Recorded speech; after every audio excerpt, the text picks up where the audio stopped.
PhonePe ও Google পের মাধ্যমে আপনার টাকা পাঠিয়েছেন আপনার বন্ধুকে, কিন্তু সেই টাকা চলে গেছে রং পার্সন বা ভুল কোনো ব্যক্তির নাম্বারে। তো সেক্ষেত্রে সেই ব্যক্তি তো আর টাকা ফেরত দিতে চাইছে না। তো এই অবস্থায় আপনি কি করবেন, তার কাছে টাকাটা কিভাবে আদায় করবেন? তো তার জন্য কিন্তু এই ভিডিওটি তোমাদের কমপ্লিট দেখতে হবে।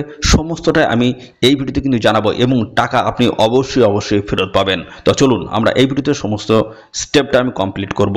তো দেখো, তার জন্য কিন্তু প্রথমে স্টেপে তোমাদের থাকছে এদের ইউপিআই হেল্পলাইন নাম্বার কিন্তু রয়েছে, যেটা রয়েছে 180012011740।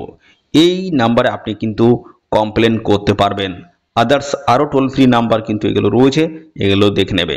এবং আরেকটি কিন্তু আপনি কমপ্লেন করতে পারবেন, সেটা হচ্ছে এদের অফিসিয়াল ওয়েবসাইট তোমাদের কিন্তু ভিজিট করতে হবে। তার জন্য তোমাদের কিন্তু গুগলে চলে আসতে হবে, এখানে তোমাদের সার্চ করতে হবে এনপিসিআই। ঠিক আছে, এনপিসিআই এটি তোমাদের সার্চ করতে হবে। তো এখানে দেখতে পাচ্ছ প্রথমে চলে এসছে এই অপশনটি, এখানে তোমাদের কিন্তু ক্লিক করতে হবে।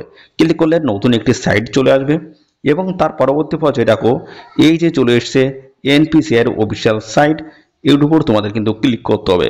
ক্লিক করলে নতুন কিন্তু আরেকটি পেজ ওপেন হবে এবং সেখান থেকে আমি স্টেপ বাই স্টেপ তোমাদেরকে আমি দেখাচ্ছি কীভাবে তোমরা এখানে কমপ্লেন করবে তার বিরুদ্ধে এবং সে কিন্তু টাকা দিতে তোমাদের কিন্তু বাধ্য হয়ে যাবে।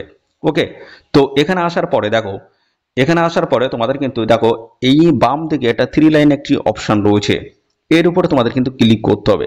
ক্লিক করার পরে দেখো এখানে তোমাদের কাস্টমার বলে একটি অপশন রয়েছে, এখানে ক্লিক করবে। নতুন দেখো বেশ কিছু অপশন দিয়েছে, এখানে দেখো তোমার ইউপিআই কমপ্লেন রয়েছে, এর উপর তোমাদের ক্লিক করতে হবে। ক্লিক করলে নতুন একটি পেজ ওপেন হয়ে যাবে। এখানে দেখতে পাবে একটি অ্যাপ্লিকেশন ফর্ম কিন্তু দেওয়া রয়েছে, এটা তোমাদের ফিল করে সাবমিট করতে হবে। তো ফিল করার জন্য তোমাদের কি করতে হবে, প্রথমে দেখে নাও। প্রথমে দেখবেন এখানে কমপ্লেন টাইপ রয়েছে, এই কমপ্লেন টাইপের এই ঘরটিতে ক্লিক করতে হবে। ক্লিক করলে এখানে প্রথমে রয়েছে ট্রানজাকশন, এই অপশনে ক্লিক করতে হবে। ক্লিক করলে এটা সিলেক্ট হয়ে গেল।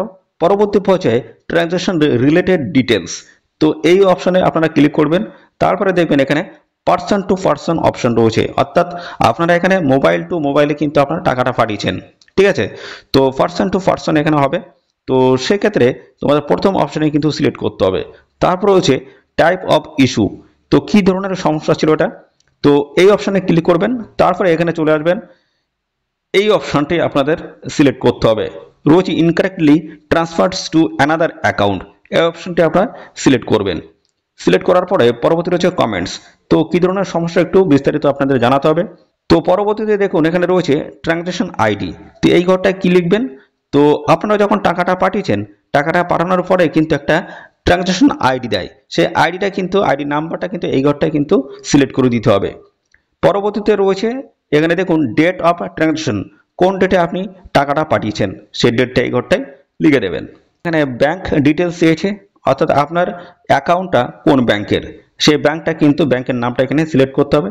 তারপরে এখানে দেখো কত টাকা আপনার এটা কেটেছে বা অন্য অ্যাকাউন্টে গিয়েছে এবং তারপর হচ্ছে কত পয়সা। ঠিক আছে, তারপর দিতে পার্সোনাল ডিটেলস, অর্থাৎ আপনার ইমেল আইডি এখানটায় লিখে দেবে। তার পরবর্তী রয়েছে সাবমিট, এই সাবমিট করে দিলে কিন্তু তো যে ব্যক্তির অ্যাকাউন্টে টাকাটা ঢুকেছে তার নামে কিন্তু অটোমেটিক একটা কমপ্লেন্ট কিন্তু রেজিস্টার্ড হয়ে যাবে। ঠিক আছে, এবং সেই ব্যক্তি কিন্তু পরবর্তীতে আপনাকে টাকা ফেরত দিতে বাধ্য হবে। তো এমনই ইনফরমেটিভ ভিডিও পেতে ভিডিওতে একটি লাইক ও শেয়ার করে দেবেন, আর ফেসবুকে যারা ভিডিওটি দেখছেন তারা অবশ্যই পেজটিতে ফলো করে দেবেন। ধন্যবাদ।